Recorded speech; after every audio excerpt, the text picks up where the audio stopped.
n'est jamais heureux de perdre, encore moins quand, même en n'étant pas bon et pauvre, à la mi-temps, on est devant.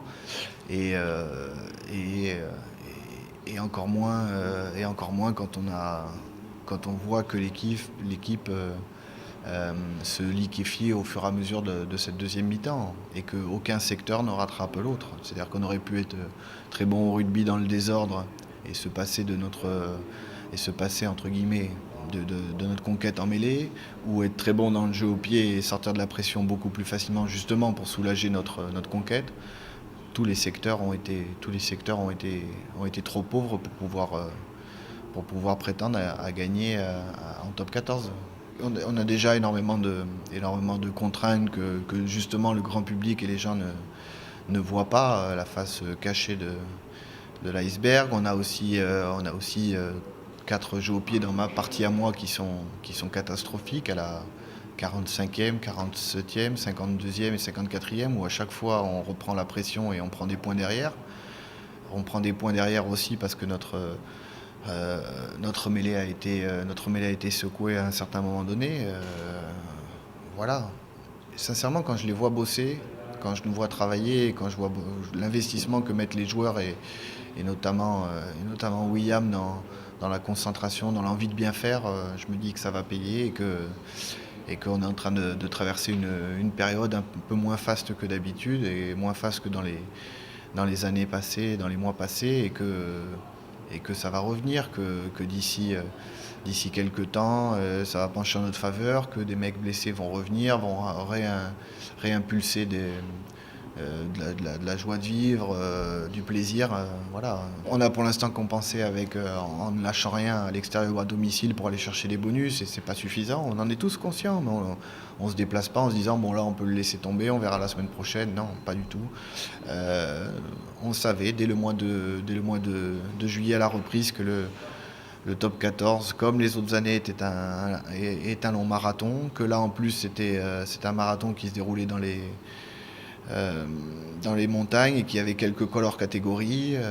Voilà, on le prend. On a des contraintes extérieures qui sont délicates. Ça, tout le monde ne l'analyse pas, pardon, et c'est compliqué à gérer.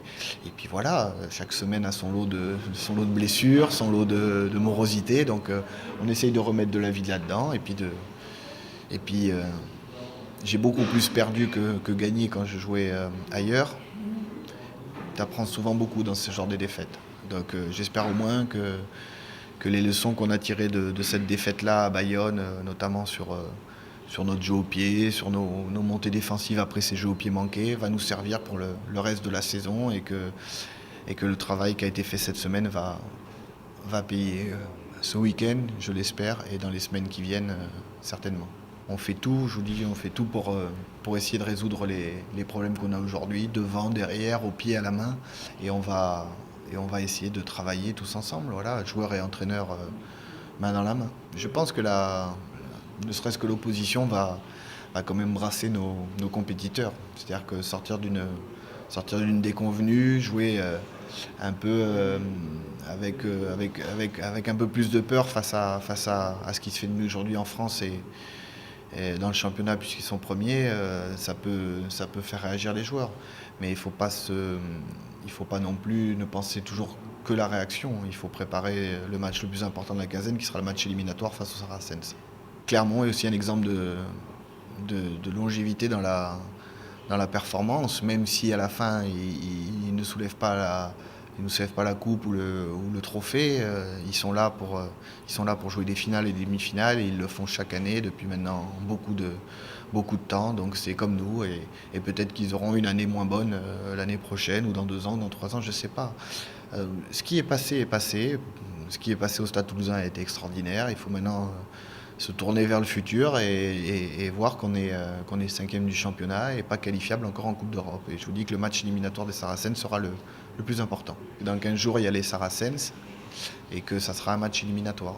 Et que même si on vient à chuter, encore une fois, on sera dans la sinistrose, donc vous nous mettrez une chape de plomb sur la tête, mais qu'on pourra toujours se rattraper en championnat pour être dans les 6, même si ça sera de plus en plus compliqué.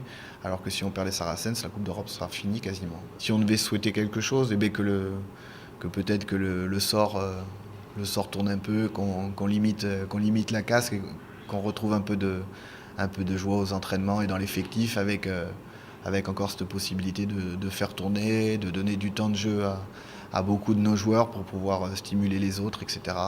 Et retrouver un peu de plénitude. Mais ça ne passe que par le boulot et c'est ce qu'on est en train c'est ce qu'on s'efforce de faire chaque minute et chaque jour à l'entraînement.